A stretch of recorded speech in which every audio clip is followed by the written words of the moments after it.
चीन की रणनीति भारत को लेकर क्या है, इसका अंदाजा उसकी हरकतों से मिल रहा है। अब एक नई बात यह सामने आई है कि पूर्वी अफ्रीका के एक छोटे से देश जिबूटी में चीन के नौसेना बेस ने पूरी तरह काम करना शुरू कर दिया है। वो ऑपरेशनल है। एनडीटीवी को मिली सैटेलाइट की एक्सक्लूसिव तस्वीरों में यह साफ है। हिंद महासागर के इस क्षेत्र में चीन के युद्धपोत भी तैनात हो गए हैं। सवाल है कि यह हमारे लिए चिंता की बात क्यों है। जिबूटी हिंद महासागर के तट पर बसा छोटा देश है, जहां चीन अपनी मौजूदगी स्थापित करने की योजना पर लंबे समय से काम कर रहा है। इससे चीन की तैयारी फारस की खाड़ी के आसपास न सिर्फ अमेरिकी नौसेना को चुनौती देने की है, बल्कि भारतीय नौसेना के लिए भी वो चुनौती बनना चाहता है, जो हिंद महासागर इलाके में एक बड़ी नौसेना, एक बड़ी ताकत है। जिबूटी में चीन के पूरी तरह से ऑपरेशनल बेस की तस्वीरें ऐसे समय आई हैं जब चीन ने 25,000 टन के सैटेलाइट और बैलिस्टिक मिसाइल ट्रैकिंग शिप को श्रीलंका के हम्बनटोटा बंदरगाह में तैनात किया हुआ है।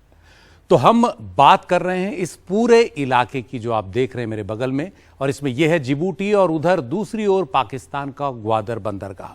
वहां भी चीन अपना बेस बना चुका है और श्रीलंका का हम्बनटोटा बंदरगाह तो चीन ने 99 साल की लीज पर ले ही लिया है। एक तरह से यह अब 99 साल के लिए उसका ही है। अब हम दिखाते हैं आपको एक्सक्लूसिव तस्वीरें जिबूटी की। जिबूटी में चीन ने $590 मिलियन की लागत से अपना नौसेना बेस बनाया है। यहां 2016 से ही निर्माण चल रहा है।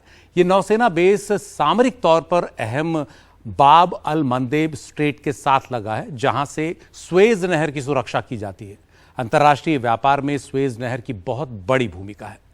खास बात यह है कि इमेजरी प्रोवाइडर मैक्सर की इन तस्वीरों में 320 मीटर लंबे बर्थिंग एरिया के साथ लगा चीन का यूजाओ क्लास लैंडिंग शिप भी तैनात दिख रहा है। उस एप्रन के करीब है ये, जहां से हेलीकॉप्टर ऑपरेशन संचालित किए जाते हैं। और यह है चीन का वो 25,000 टन का बड़ा युद्धपोत, जो 800 जवानों के साथ कई तरह के फौजी वाहन, एयर कुशन्ड लैंडिंग क्राफ्ट्स और हेलीकॉप्टर ले जा सकता है। करीब एक हफ्ते पहले ली गई इस तस्वीर में हेलीकॉप्टर ऑपरेशंस के लिए एप्रन एरिया भी साफ दिख रहा है। यहां रनवे पर कुछ ट्रेनिंग एक्टिविटी भी, प्रशिक्षण की जो गतिविधियां हैं वो भी यहां दिख रही हैं। और कुछ ही दूरी पर एक नई इमारत को बनाने का काम भी चल रहा है। इसका क्या मकसद है यह भी स्पष्ट नहीं है।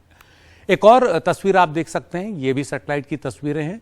यहां एक कंटेनर ये स्थापित हैं, एक फॉर्मेशन है कंटेनर्स की, और ये आतंकवाद के खिलाफ ऑपरेशंस की ट्रेनिंग में मदद कर सकते हैं। यहां से ऑपरेशंस संचालित किए जा सकते हैं, एंटी टेरर ऑपरेशंस।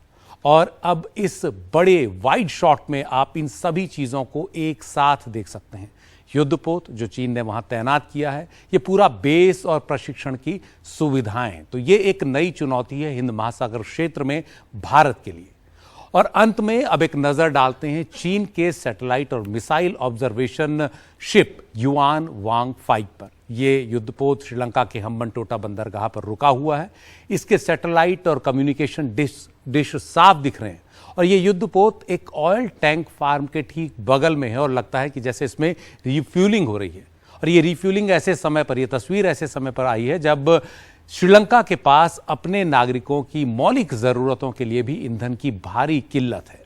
तो ये तस्वीरें, सैटेलाइट से मिली हुई तस्वीरें, चीन की पूरी व्यूह रचना, उसका जो पूरा का पूरा विस्तार है हिंद महासागर इलाके में, ये भारत के लिए एक नई चुनौती की तरह खड़ा हुआ है।